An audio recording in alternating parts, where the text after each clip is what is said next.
Hey everybody, it's the OMAD Dad. Welcome back to my YouTube channel, a channel that's dedicated to living the OMAD lifestyle or eating just one meal a day. It has been a very long time since I uploaded one of these videos. Uh, Kind of a topsy-turvy start to 2021, I'll tell you that. Just to give you a quick update, I recently was let go from my job. It came as kind of a shock, but I got laid off. Um, Long story short, COVID has really affected quite a few things around here, as you can imagine. Um, so it really threw my wife and I for a loop, and we had to make some decisions because we've also been planning on selling our house and getting a bigger one, and we had a buyer interested.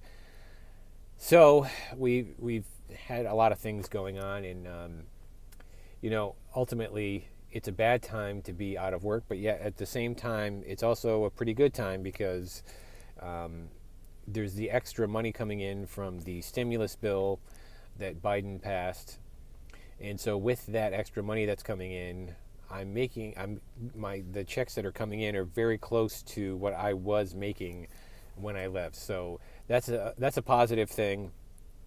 I'm trying to look at the silver lining in the cloud, and I've already had some interviews for other work, some of which sounds very, very promising. So we'll go there. But as you can imagine, it's just been a tumultuous, you know, past few weeks, and but it's going to make us stronger. We're going to come out better for it. And then it's just like a bunch of little things too. Like I picked my glasses up last week.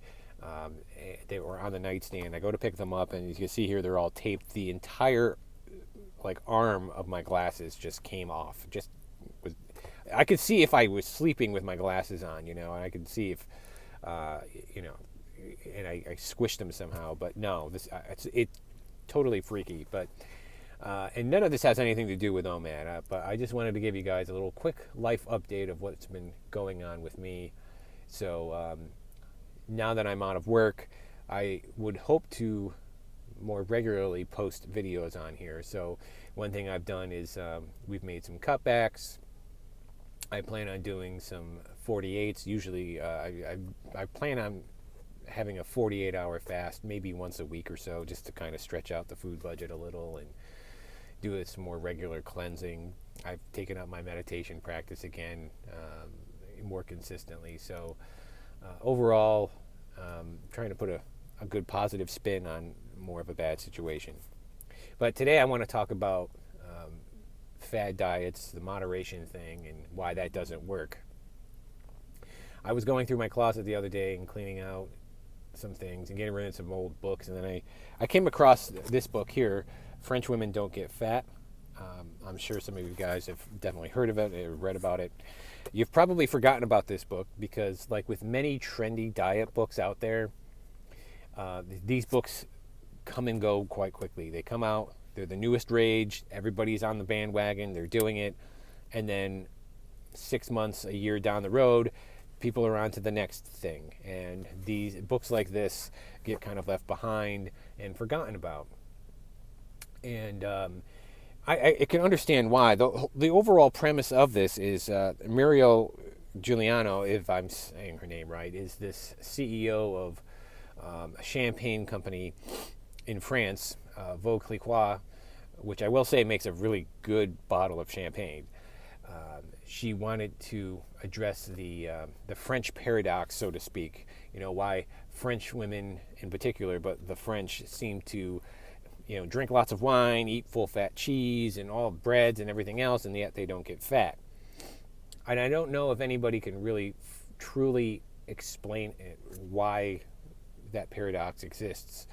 I didn't really feel like she got to the heart of the matter within the book, but the general premise is that she grew up and lived in France, and then when she went to college, she came over to America, started eating the standard American diet, and put on a ton of weight, and then came back to France, and this mysterious magical doctor basically put her on a broth fast for a couple of days, and then started having her go back to eating her more natural foods from France, the higher quality. So the book itself kind of has like these overtones of snobbery into it, like, well, as long as you just have everything in moderation, but you're eating high quality foods, then you're never going to get fat. And why the foods that they're talking about, not only are many of these foods truly unavailable in many markets around here in the States, but if they are available, they're very expensive. And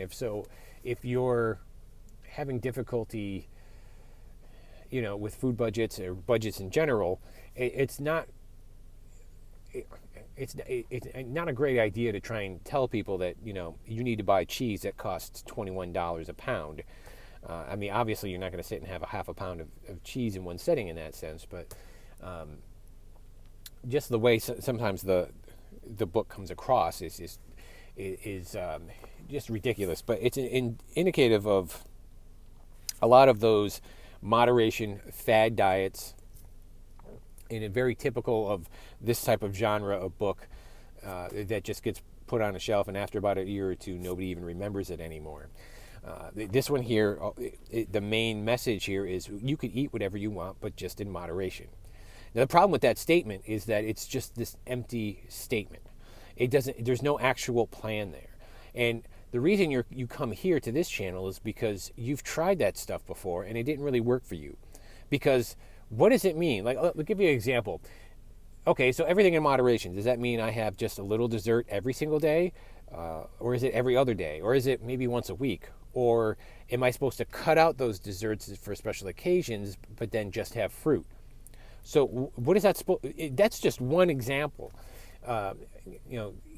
Basically, it involves her. She eats 3 meals a day. She's not OMAD, obviously, and she relies on small portions of food. But here in the States, maybe it's our special mojo of ingredients or something. I don't know, but I came from that, from that way of thinking before, where I've tried it out, where you try and eat small portions and you end up never really getting full and satiated, and you spend the whole day hungry and you're miserable. So and on any diet program or any weight loss program, you're going to have a little bit of hunger, as I've talked about. That's just natural. But overall, you don't hear too many people talking about this book anymore. And there are many books like it. And that's why I don't like diet trends. The keto diet, the veganism thing, the carnivore diet, the low carb diet, all of those diets. I mean, you'll find people who are still doing the low fat diet or the Ornish diet or whatever, and it's still working for them, and that's great. But often these books get shelved because it just doesn't work for everybody, or people have difficulty trying to fit it into their lifestyle, or frankly, the advice just sucks. But what I found for me and why I started this channel is it's eating 1 meal a day. I sit down, I eat a nice, good-sized meal that's enough to get me satiated. I allow myself to have one drink that has calories, one drink a day with that meal, and then that's it. It's got natural boundaries set into it. If I want to get very specific, I could say, okay, I'm going to eat 1 meal a day on one average-sized dinner plate. I'll fill it up with food, and that is it. It's not going to be this high. It's not going to be billowing over the edges. It's going to be an average-sized dinner plate, not a platter. In that sense, you have moderation right there, and it's already built into it. You don't have to think. You don't have to guess. You don't have to say, well, is this being moderate or not? But no, this is what it is. When I say I'm going to have this meal consist of things that I can make a meal out of and eat and consider as food, you're taking the guesswork out of it. Cheetos, cupcakes, Twinkies, and Ho-Hos. That's not a meal. Those aren't meal components. Those are crap. They're junk food. So if you keep all of that out, or just have one of those every so often as a special occasion treat, then you've already built it in.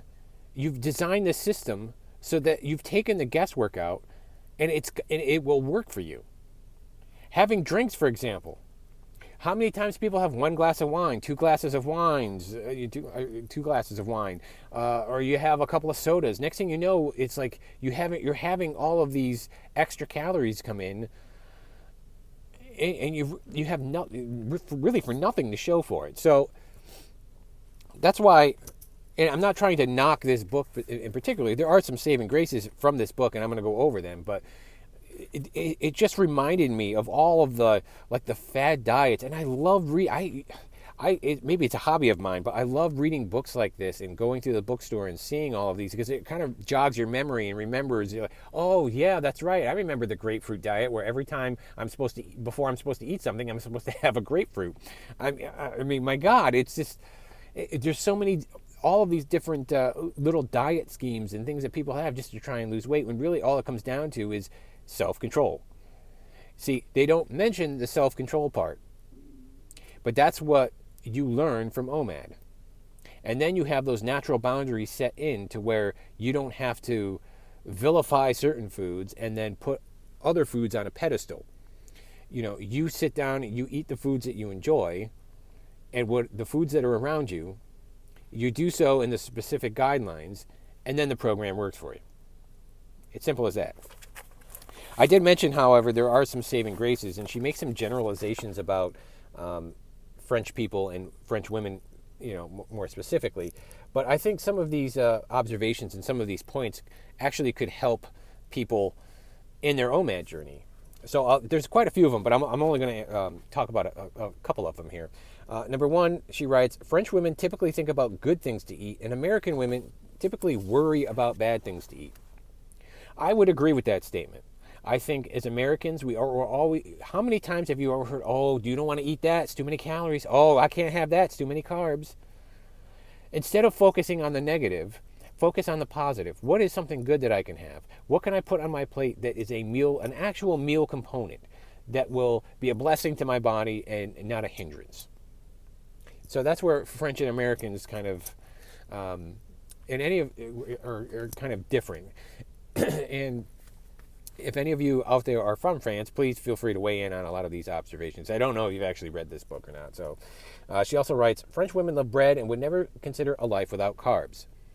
This is a great point, because it's so amazing to me how people who are really advocates for the keto diet or the low carb diet or the no carb diet, how they can't explain why people in France or in other countries can eat bread regularly and still be thin and not have diabetes. They can't. It's about self-control. I do have bread somewhat regularly, not every day, but sometimes it just is a natural fit on my dinner plate. So I had no problem losing the weight. I had no problem losing 60 pounds and getting into the weight range I needed to be. Why is that? Because you've set natural limits. French women don't eat fat-free, sugar-free, or anything artificially stripped of natural flavor. They go for the real thing in moderation. I would say this is a good point, and I would say let's call it what it is. They eat real food. And that's what you should do. Everybody is having these huge debates about, as if we need to pick something for everybody. It has to be veganism, or it has to be carnivore, or it has to be low carb. At the end of the day, if you are eating real food, you're going to feel better, you're going to operate better, you're going to look better, your weight loss goals are going to get to you easier. It's all around, it's going to be better for you, okay? And do this experiment. Eat real food, eat really clean, no junk, for about 2 weeks. And then have something really junky and see how you feel. And many other people have done that before, and then they're like, okay, well, I'll give up sugar, for example. You see some people, they do these 30-day challenges, and they're like, okay, well, I'm going to give up sugar for 30 days. And so then after the 30 days is done, they're like, oh, well, I'm going to go have a couple of cookies. And then they feel like crap. It's because you've stopped having real food, or you've been having real food, and then you stopped, and you have that happen to you. French women balance their food, drink, and movement on a weekly basis. This is another great point. Life is about balance, okay? So They're watching what they're eating, they're conscious of that and what they're drinking, and they're also making sure that they're getting their movement in and walking around, doing things and being active. This is components of being a consciously healthy person.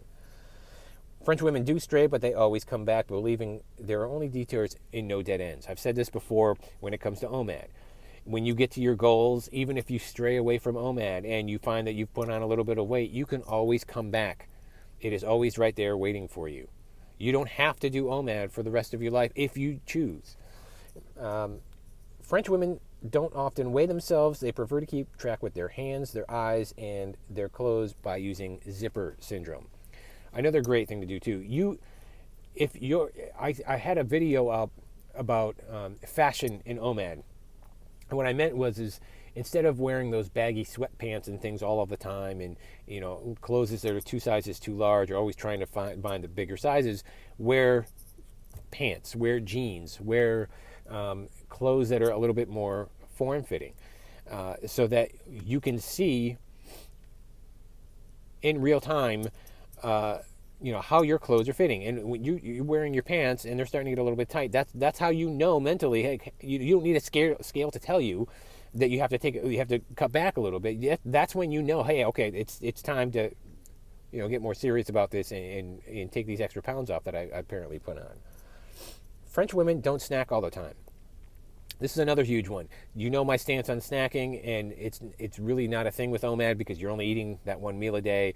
Snacking is a totally Americanized thing, and snacking is what is making everybody fat. And when I say snacks, I'm also including the calorie drinks that you see coming out of Dunkin' Donuts and Starbucks that have the whipped cream and the caramel and the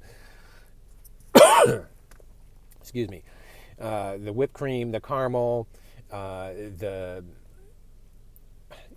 massive amounts of sugar and calories from it. People have a couple of those a day, and then they'll snack on a little bit this and here. Snacking is what makes you fat. It keeps spiking up your insulin levels. You don't need snacks in your life. If you're eating good food and you're eating a large enough meal, you shouldn't be hungry in between meals. You might have a little bit of hunger, especially if you're doing OMAD, but it's something that's manageable. French women honor mealtime rituals and never eat standing up or on the run or in front of the TV. Yes, and you'll especially notice this when you're eating one meal a day, is that if you give it your full attention and savor every bite and enjoy every little bit of it, it kind of helps, because if you rush through it while you're doing something else and you're eating tea, it's like you almost feel like you didn't get the experience, and you don't get to enjoy it, and you'll find that it's a long 23 hours until your next meal. So that's what you want to do. And it also helps with portion control. And sometimes if you're distracted or you're watching TV, you tend to eat more than you normally would if you were sitting there paying attention to what you're doing. French women don't even watch that much TV. Yeah, that's another American habit that we really need to, and especially now with the pandemic and nothing going on, people with watching Netflix like crazy. It's between that and YouTube and everything else, there is more stuff to watch now than there has ever been in human existence. You can't watch it all. Every so often, though, you got to just shut it off and go enjoy life, actual life, and go walk around and have a nice walk outside. Go play with your kids. Do something. French women do enjoy wine regularly, but with meals and only a glass. I'm the same way. I like to have a glass of wine with, not all the time, but I like to have that with my OMAD. But to them, their glasses are actually quite smaller. And what she says, it ends up being, in the American equivalent, of about 4 ounces. So a bottle of wine should get you 6 glasses of wine. And think about it. For those of you who are wine drinkers out there, how many of you actually get 6 glasses of wine out of a bottle? I do, because I actually weigh it. I have a scale at home, and I put my glass on there, and I'll weigh out 4 ounces. That's it. That's my little treat with my meal, and there you go. But many people will have a glass of wine that's got 8 ounces in there, and like, oh well, 2 glasses of wine a day is healthy, and the next thing you know, you end up you've had almost 3/4 of a bottle of wine in one sitting, which totally negates all of the health benefits. And you do have to be careful with alcohol too, especially if you're trying to lose weight. French women drink water all day long. Water. I have said this before, especially if you're doing OMAD and you're fasting. you want to get the most benefit out of it that you can, and you're going to get that by drinking lots of water. And when you start to get a little hungry, you start to get some hunger pangs, have a nice glass of water, chew on some ice. Water is truly the best thing for you. Yes, tea and coffee is fine in moderation. The caffeine tends to dehydrate you a little bit, so you want to be careful there. But often too, people who are fasters tend to go for the stimulants a lot. And diet soda is kind of a controversial subject in the fasting world, so I'm not even going to bring that up right now. But the most important thing anyway is water. You should be drinking really good water every single day. French women walk everywhere they can. Another thing that's missing in American life is we just don't walk as much as our French and European counterparts do. One way to negate this is a lesson I learned from my grandmother. She used to go to a grocery store, and we never understood it as kids, but she would go and park the farthest away from everybody and would walk all the way into the grocery store, walk all around, then walk all the way back. And we're like, well, why are you doing that, Grandma? Part of it was because she had this 1980 Oldsmobile Cutlass that she thought was like a Bentley. It wasn't. She didn't want anybody hitting her car. But the other thing too is she said, that's my free exercise. And that's how the older generations viewed it. They looked at it's like, that's free exercise that I can do. I don't have to join a gym. I don't have to go and pay $60 or $80 a month and go and exercise with other people, when I could just do little things like that and get some moving around the house. There's a commercial on TV. Okay, I'm going to get up, I'm going to move around, I'm going to do this. But the French women, French in particular, our European counterparts, they do a lot more walking than we do. And then the last part here is that she writes that French women don't diet and French women don't get fat. And that's a message that I'd like to ultimately have people take from this, is that you should just stop the dieting, stop arguing over which diet scheme this year is better than the other diet scheme from last year or the year before. Eat the foods that are around you, eat the foods that you enjoy, but have yourself a set example, a set way of making sure that moderation is built into your life. I think the best way for doing that is with OMAD. There are other ways, of course. You can follow a book similar to what Muriel wrote, but I have found that this way here allows me to enjoy the foods that I like. I can eat a meal that's filling enough and satiating enough for me to where I'm not hungry all of the time. I allow myself my little treats once in a while. I can have a glass of wine, and that's enough, and then I wait 23 hours and I go the next day and start it all over again. Moderation into OMAD is naturally built in. These other diets, these other programs, it really is all up to the interpretation of the user, and that's where you have problems. And then on top of it, now that you have, say, like the carnivore diet, the vegan diet, low carb, what are they all saying? If you listen to a lot of the messages from them, nowadays it's all about, you can eat as much as you want on our diet so long as you stick to our rigid plan. So as long as you're vegan, as long as you're carnivore, you can eat as much as you want whenever you want. That's kind of a dangerous thing. It's a bad thing. It really is. It doesn't teach self-control, and it doesn't teach common sense. So that's my spiel on books like French Women Don't Get Fat. Are some saving graces in the book, and there's a lot of generalizations too. Write in the comments down below what you thought of that book, if you read it, or if you had any luck with it at all, or if you disagree with anything that I've said from the book. I'd love to hear your comments. So that is it for me for today. Thank you guys for watching and subscribing. I hope you guys are having a lot of luck with your OMAD plan, as usual. And of course, you have any questions or comments, feel free to send them down below or email me. I try to get back to everybody that writes me. But I'm going to head out now, and we have some more videos coming soon. So hope you guys have a great week. Very happy OMAD, and be well.